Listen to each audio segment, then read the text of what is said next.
Hi, I'm Michelle Brain and I am the Midwife Hypnotist. I got a lovely text from someone today and I wanted to share it. So a few weeks ago I was looking through some of the hypnobirthing pages and the home birth pages, and there was a lady that had her first birth and she'd struggled with the outcome from that birth. So she went and did hypnobirthing, and as the birth is getting closer, she again became scared and unsure, and her confidence wasn't where it should be. And so she reached out to everybody on the Facebook page. And occasionally I answer if I feel like I can make a difference.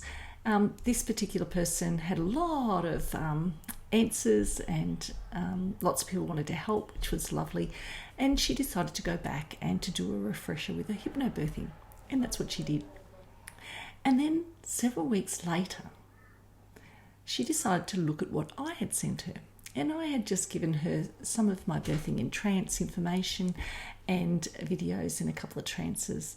And the reason I did that was because I could feel her fear. And I just knew that she'd already birthed, and there was something there that I just wanted to help. And I do this quite often. I often contact people and say, well, look, I'm here and I don't charge them anything. If they want the help, then they can contact me. But it was so lovely. She sent me a text back to say that she finally got to watch my video and how emotional it made her, and how she imagined that was her that I was talking about, and she really got a lot out of it. And then she said that she was actually going to rewatch it with her husband. So that was a really lovely story, and it warms my heart, because the reason that I have done this course, Birthing in Trance, the reason I've put it together is because of my frustration in working as a midwife in the hospital and watching women come into birth, women come in for their antenatal classes and being so suggestible, so that when the doctors say, look, it's Thursday, you're here, you're due next week, look, you're already here, why don't we just give you a stretch and sweep, or we'll break your water and get this baby happening. And the way they put it is, and the woman just goes, I've just had enough of this, yes, please get it out. But of course, they're in this focused state when they're in there. They're focused on what's going on. They're focused on what the doctor's talking, how the doctor's talking to them. And because they're focused, they're in that trance. They're so suggestible.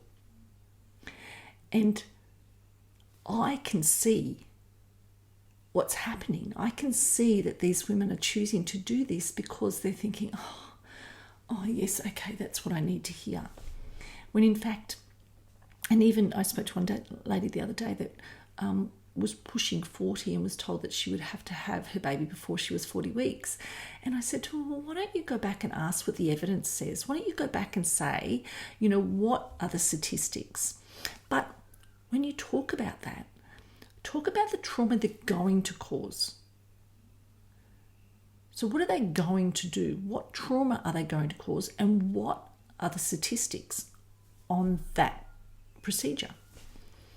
So this came up again yesterday with another couple that I was talking to, who their first baby was 9 pounds, and they have been told now that they are going to be induced 2 weeks early with their next baby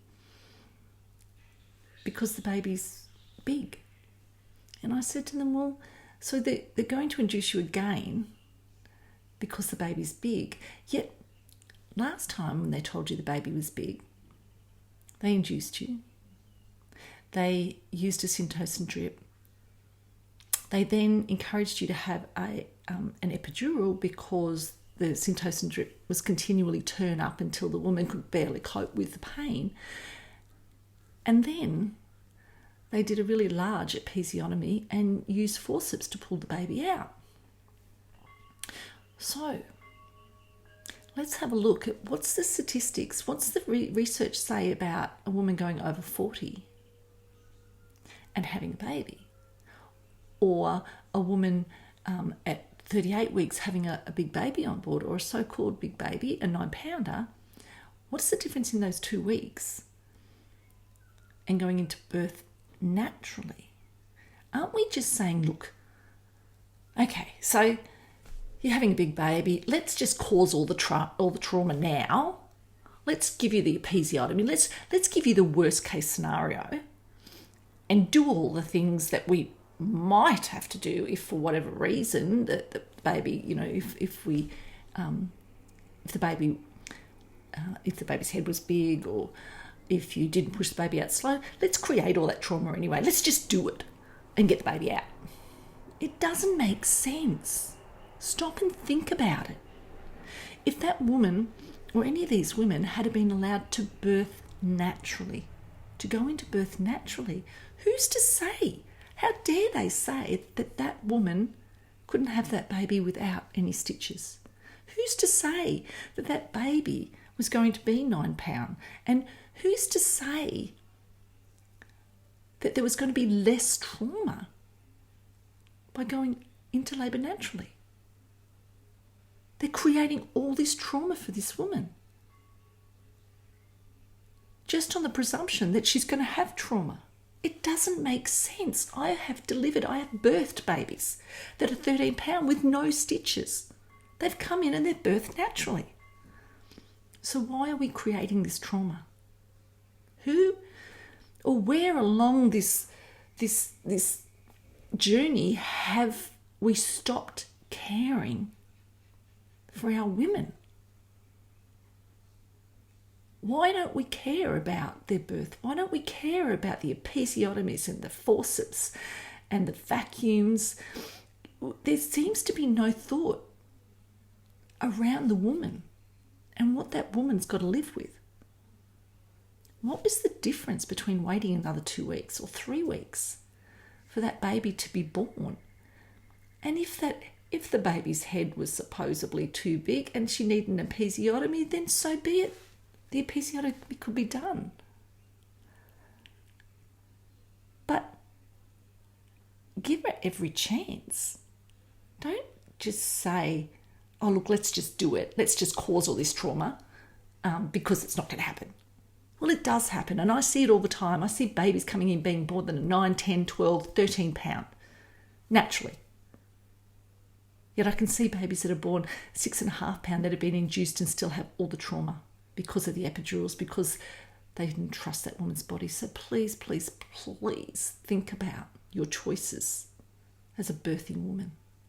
Please embrace your body.